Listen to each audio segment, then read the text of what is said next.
जाएगा और इसके बाद का क्या प्रोग्राम रहने वाला?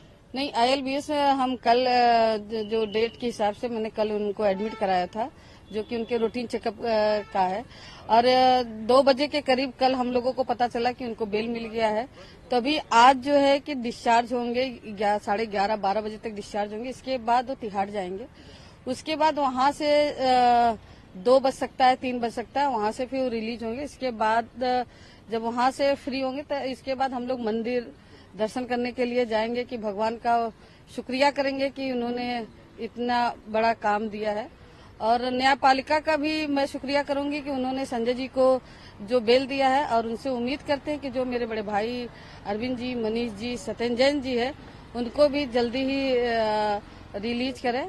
क्योंकि जब तक वो तीनों भाई मेरे बाहर नहीं आते तो हमारे घर में कोई जश्न नहीं मनाया जाएगा और कोई ऐसा कोई कार्यक्रम नहीं होगा।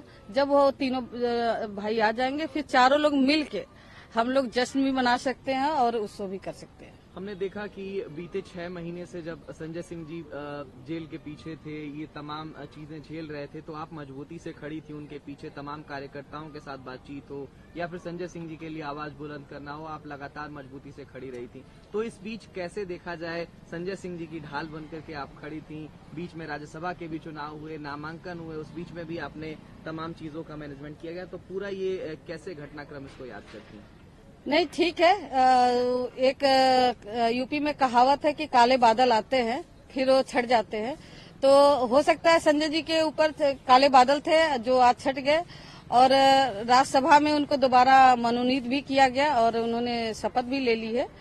और रही बात राजनीति की, तो जो न्यायपालिका ने जो कल उनको राहत दी है, तो मुझे उम्मीद है न्यायपालिका से कि जो मेरे 3 भाई और हैं उनको भी जल्दी से जल्दी रिलीज करे, राहत दे। जैसे मैं न्यायपालिका का बहुत शुक्रिया करती हूँ।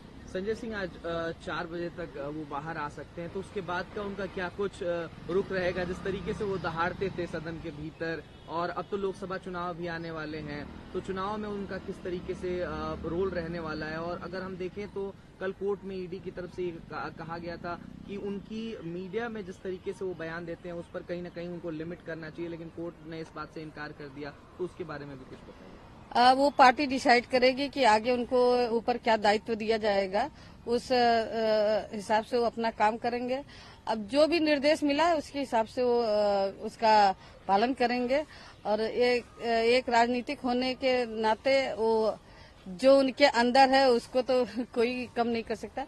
लेकिन ठीक है, जितना भी है वो पूरा सपोर्ट करेंगे पार्टी को। आपका परिवार और एक पत्नी के रूप में आप इन बीते 6 महीनों के रूप को कैसे देखती हैं, और कितना महत्वपूर्ण रहता है ये अगर कोई व्यक्ति जेल में है और वो राजनीतिक तौर पर इतना एक्टिव रहा है, तो एक परिवार के रूप में कितना चुनौती रहती है? तमाम लोग आक्षेप भी लगाते होंगे, सवाल खड़ा करते होंगे, कुछ लोग अपनी मदद फरियाद लेकर के पहुंचते होंगे, कितनी चुनौती रहती है? मेरे घर पे जैसे पहले भी कार्य होते थे, मरीजों के इलाज होते थे और जो भी छोटे मोटे काम आते थे, वो 6 महीने भी हुए, वो काम रुके नहीं।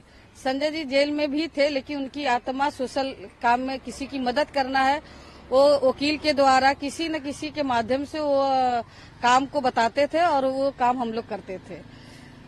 आज आपका परिवार और आप कितना खुश हैं, बस यही बता दीजिए। देखिए, खुशी की तो बात है, लेकिन खुशी अभी अधूरी है। अभी हमारे 3 भाई अंदर हैं, वो बाहर आ जाएंगे तो हो सकता है हम लोग की खुशी चौगुनी हो सकती है।